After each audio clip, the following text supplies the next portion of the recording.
Hello, everybody, and welcome to the final episode of the My Villain Academia comparison series thingy. Yes, final episode. We do have one more episode left in season 5, but that episode adapts stuff outside of My Villain Academia. For as far as this arc is concerned, it has ended with episode 24 of season 5 of My Hero Academia, and therefore this will be the final episode of this little mini-series I made. I'm, as always, going to go over the changes that were made to the material for the adaptation. Remember, this is for cataloging purposes, no hate, and please no rude assumptions about the people working behind this. This is purely so that anime-onlys understand what they might be missing. And at the end, I would like to give a couple of final thoughts about this arc in particular. With that out of the way, let's get right into it. The first thing that we need to talk about is, of course, the continuation of Spinner's narration being removed. It does not make an appearance here in these final moments of the arc, which is unfortunate but consistent with how the arc has panned out so far. Now, this is not a cut, but an addition of something that was cut before. Namely, after Shigaraki wins against Redestro, he does get his flashback to the poverty days with the League, which, for the anime, is not actually a flashback because it was never shown to begin with. Therefore, in a weird way, we got a cut scene back in the action, which, I mean, is cool and kind of the only thing they could have done because the whole sushi joke does not work without it. So, yeah. Thank you. Next up, during the ceremony, when Redestro is trying to butter up Shigaraki and then is told to fuck off, Spinner presumes that Redestro's ass-kissing nature is probably how he became the CEO of Detnerat. This piece of dialogue is completely removed because I guess the anime just fucking hates Spinner, which, why do you do my lizard boy so dirty?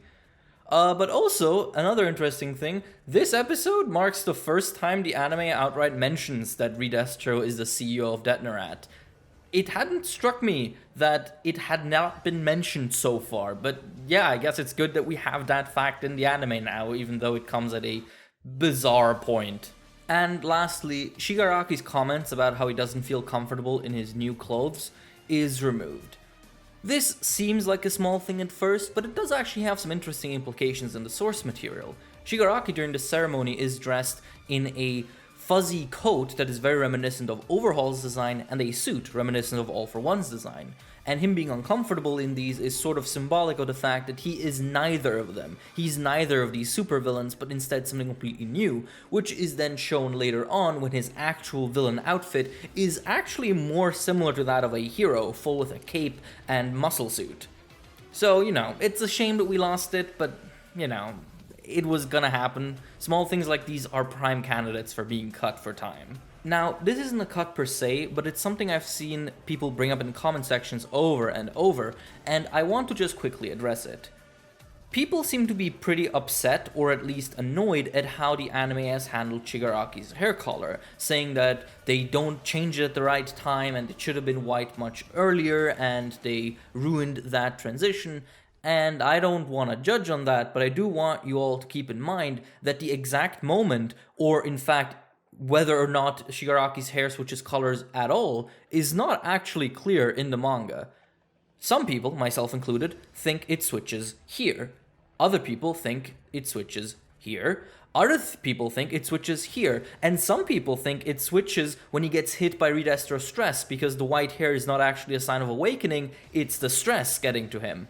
And then other people think that the white hair was actually not a switch. Shigaraki had white hair all along, and the blue hair was the anime misinterpreting one of the volume covers, which is given credence by the fact that there are early sketches, colored sketches of Shigaraki with white hair, and that we know that the anime has a tendency of getting the colors wrong, as is seen with Ida's eyes, which are red in the manga and dark in the anime. So I don't think it's quite fair to get at the anime for not being very precise with this, because there is no precision in the source material either. The moment they choose for Shigaraki's shift to happen is not really what I would have chosen, but it works, it's fine, I don't really have a problem with it, and I honestly don't think you should either, but I'm not your dad, I'm not going to tell you what to do. So yeah, that's it. as you can see, another episode with basically no cuts, or none that are all that relevant, with the biggest one, Spinner's narration, being a cut that is just a carryover from an earlier cut. But, now that we're here at the end of My Villain Academia, I guess it's time for me to give my verdict on the adaptation, since I guess that's what everyone wants to hear. And again, before I get into this, there is no disrespect meant to the people working on this. I don't know what the conditions behind the scenes were. We have heard some pretty terrible shit from it, but I'm not gonna try and pretend I am very knowledgeable on that, and I don't want to presume to know how much work went into this. That being said, Season 5 is without a doubt the worst season of My Hero so far, and My Villain Academia is very likely the worst victim of it. The final 2 episodes of this arc are pretty good. I would say they are the standard quality that I had hoped for the arc. But instead, we just got a very messy story structure with very, very inconsistent production and just a weird focus on what to actually show and what to cut. And this is just exacerbated by the weird decision to have these arcs shifted. And I honestly think it was that arc shift that ultimately doomed this season, because it rippled throughout everything. It was because of this arc shift, arguably, that joint training was so long. And it was because of this arc shift, arguably, that so many other smaller issues started arising.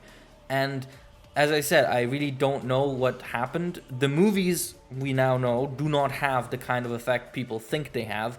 Resources are not shared between the movie and the TV production, and therefore a movie existing doesn't take resources away from the TV production.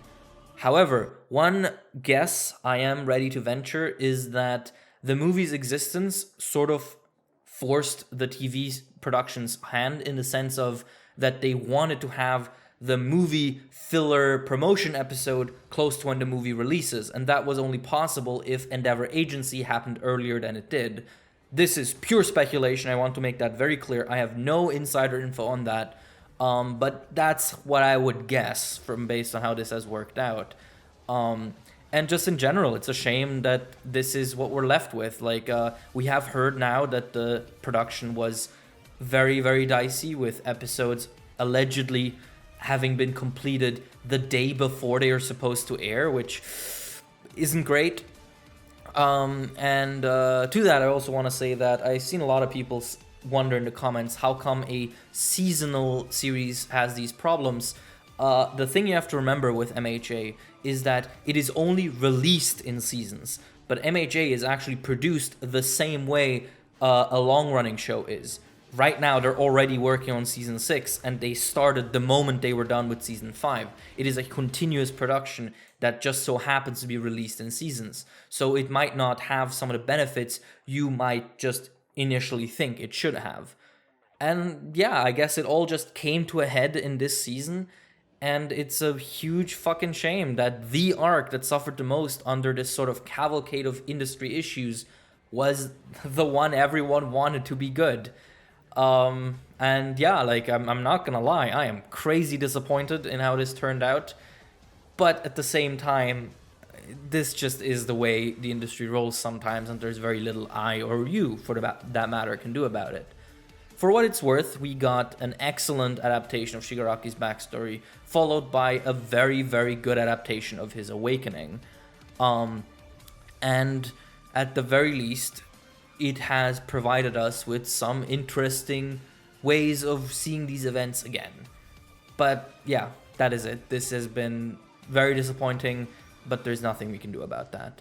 On that note, thank you everyone for coming on this little mini-series with me. It was a lot of fun to do this every Saturday, and tell me if you want to see this for Season 6. I can't guarantee I'm going to watch it, but telling me that you want a series like this is the best way to forcing me to watch it. So thank you in advance. Thank you everyone for watching, and as always, a huge thank you to all our patrons, which include Daniel Garcia, Cini, Victor Perez, Cesar Londono, Gio, Ignis, Jameson Tate, Mr. Meander, and Paracha. Thank you again, and I'll see you all around. Bye bye.